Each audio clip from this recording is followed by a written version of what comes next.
Good morning, good morning, good morning. Top of the AM, everyone. Thank God for the wake up. Thank God for the wake up. Welcome to another episode of Talking Cancer, My Journey, My Way. I'm your host, Luis Lopez, and thank you for tuning in on your streaming platform, whether it's Apple, Spotify, YouTube, you name it. I'm on it. Thank you. It's another day. It's Tuesday. I forgot what the date is, but it is what it is. The 13th, Tuesday the 13th, June 13th at that, 2023. Yeah, I just want to talk a little bit about, obviously, cancer, colorectal cancer, since that's the name of the title of my show. No, seriously though, I know when I first got diagnosed, I kind of drew a blank. Didn't know what to say, didn't know where to start, didn't know what questions to ask, nothing. So these are just a few questions that you may want to ask when you are told that you have colon or colorectal cancer. And these are just a few. I'm pretty sure you could probably think of more. But once you get out of the initial shock, at least I had, the shock, and I was just like, what? And I was kind of just like, excuse me for lack of better words, leave me the fuck alone.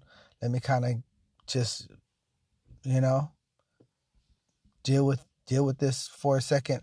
I need a break. I need a break. I need a breather. That's kind of how it went for me. But if you are clear-minded, or if you have somebody there with you, maybe you could have a list of questions. Maybe they will have a list of questions for you, as you're just kind of sitting there trying to take it all in, because I think that's some of the hard part, is just sitting in it for a second and taking it all in, like shit, and everybody does things differently. So, hey, but just a few questions, about maybe 5 or 6 questions or whatever, that you should ask, is one, where is the cancer located? There's different areas of colorectal cancer that you could have it. Me, I had it right on the edge of I forgot what it's called, the septum and the colon, or the rectum and the colon is right on the edge. And if I was to have surgery, they would not be able to remove where the cancer would be without ripping out everything, for the simple fact that they wouldn't be able to connect the colon again because of the location of the tumor. It was like right on the edge of the rectum. So, they would have to take out the rectum completely and have nothing to sew the colon to. So I would need a complete colonoscopy, permanent, for the rest of my life. And that was part of the reason why I chose just to do the chemo and not have the surgery. I wasn't ready for colonoscopy. I wasn't ready for the bag. And luckily for me, the cancer hasn't came back in that area. It has metastasized to other areas, but it didn't come back in that area. So that's cool. At least I get to go to the bathroom normally still. Anyways, you should also probably ask if the cancer has spread somewhere else, or is it just located in that region and that's it. It hasn't went anywhere else, you know what I mean? So when you ask that, more than likely the next following question will be, what stage is it? And the stage will tell you whether or not is moved on somewhere. As we talked in previous episodes, you have stages 0 through 4, and you could definitely go back into those stages where I talked about those stages and treatment. And each stage has a different level, a different type of treatment. Some of them are stage 0. You could definitely just have the polyp or the cancer removed, and normally that's about all that you will be needed. The bigger the stage, of course, the more treatment is going to be needed. Different types of treatment, whether it's radiation, chemo, surgery, so on and so forth. Some of the things that when you first find out that you have colorectal cancer is test. Will I need other tests? What does these tests look like? What am I going to be expecting from each test? Things like that. I know it's a lot. It's a huge pill to swallow when you find out. You might want to break and come back.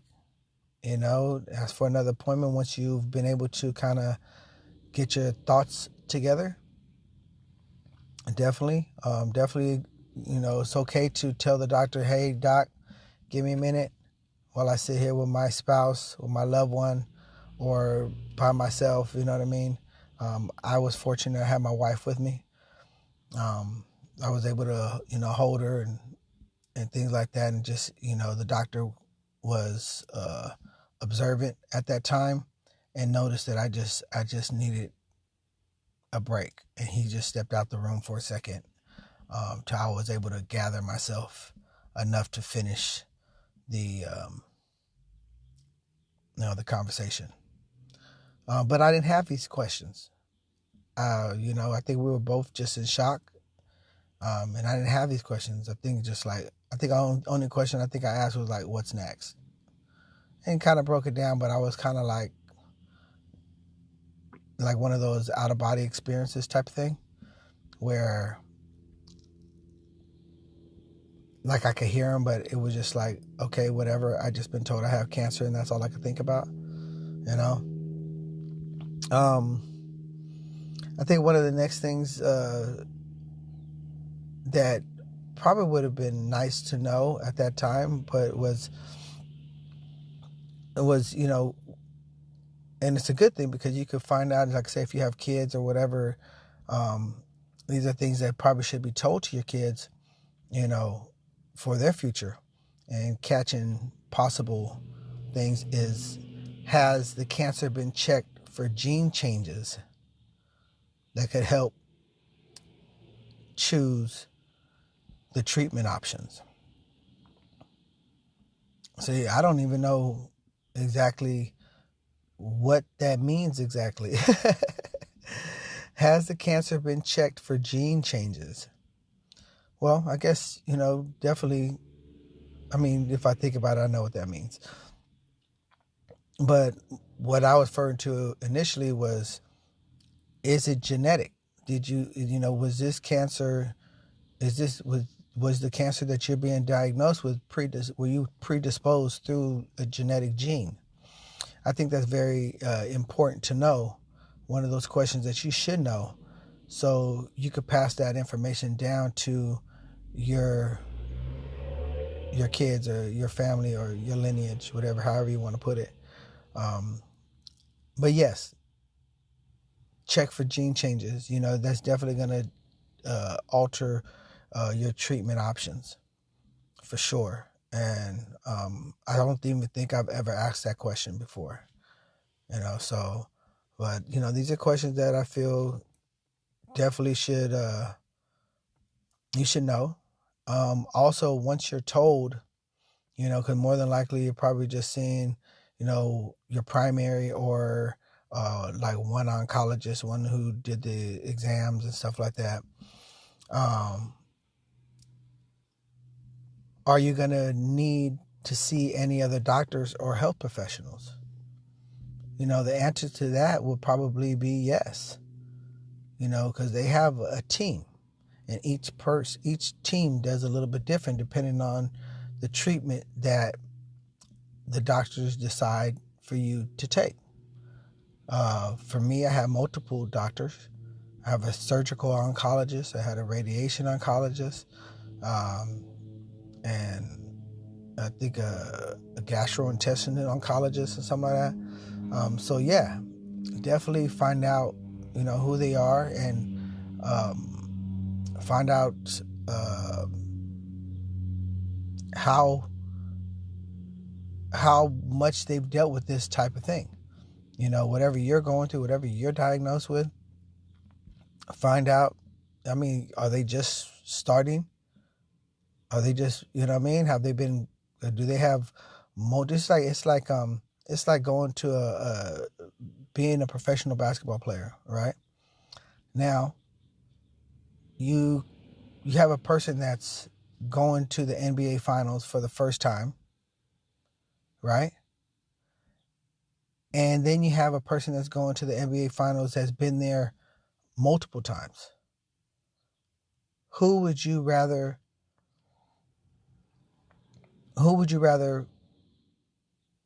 taking care of you? Who would you rather be playing with? The one that's playing for the first time, that doesn't know how to deal with the crowd, that doesn't know how to deal with, the just everything that comes along with the big stage? Or would you rather have somebody that knows how to deal with that environment?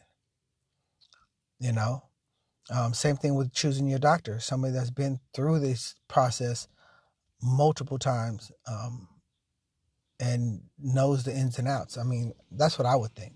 I would probably go with somebody with the most experience, for me. And probably another question you should probably ask is, and another thing that I didn't ask, and I'm dealing with it now, are concerns about the cost, insurance coverage for your diagnosis and treatment.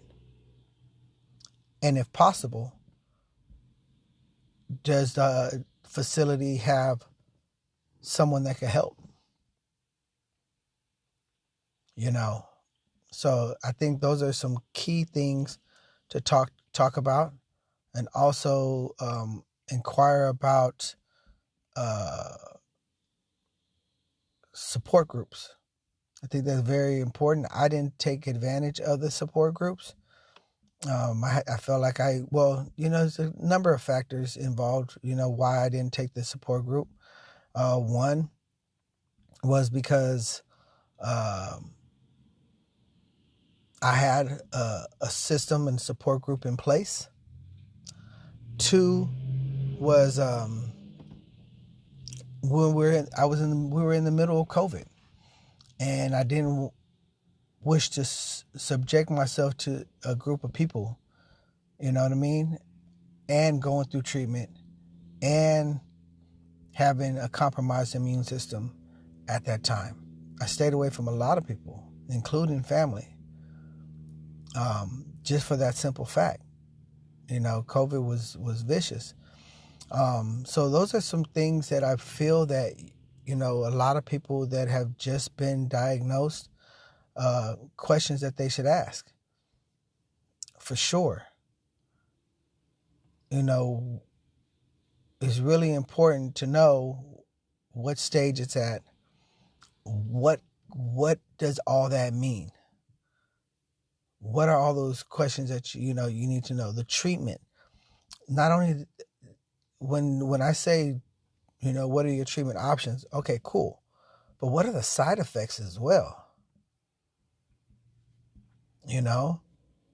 If you're a person that wants to integrate treatment with holistic type help, what and if your doctor, are they open to that?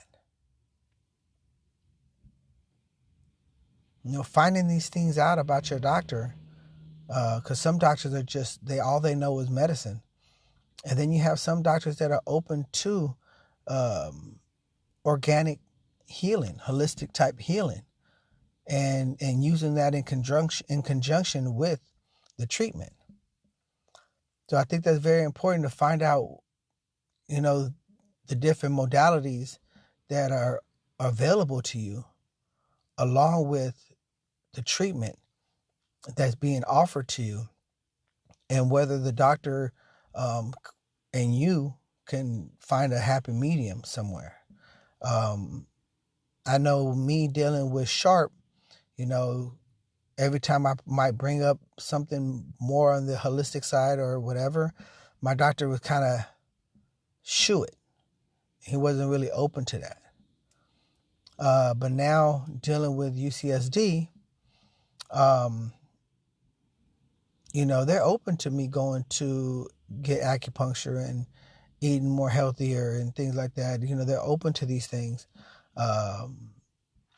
Whatever is going to make me feel okay, especially being in stage 4, they truly are okay with me being comfortable, because like I stated prior, stage 4 by scientific standards is not curable. We're going to see about that. You'll see if I defy the odds or not. But from statistically, it's not curable. But there are people that have been cured. So, we're going to continue moving on that. But, these are things that you should ask from your doctor when you are diagnosed. When you find out you have cancer. Very, very important. And I think it's very, very important, along with the questions, because talking about it is huge when it comes to healing. Trying to figure out a way to talk about it. If you're a person that likes to keep things closed in, and not tell anyone, I can't tell you not to be that way. But what I could tell you for me is that it's been very helpful and therapeutic to speak on it and get it out, because what this show is about being an advocate for those who don't have or don't want to voice their thoughts or tell people. Because for me, I believe we have to tell people. I believe we have to speak up for cancer. It's a language that it's taboo, It's like one of those conversations you have with your kids, and you have the sex talk. It's uncomfortable. Cancer's a conversation that's uncomfortable. And we need to make it not uncomfortable. It needs to be normal conversation, because there's so many people being affected that we all need to know what do we do? What avenues do we have? What options do we have? There's so many options, and we need to find out what's best for you. I'm not a doctor. I'm not any of this. This is all just things that I'm going through. So don't just take what I'm saying as facts. Just take it as, okay, I've gotten this. Okay, I've got, and let me do my research. Let me ask my questions. Please do. With that being said, I hope you guys enjoyed today's episode. Don't forget, I do have a GoFundMe out there, so please reach out to me. Luis Lopez. Bills continue piling up. And every contribution is needed. And thank you for your love. Thank you for your support. And that's me signing out. Peace, love, one.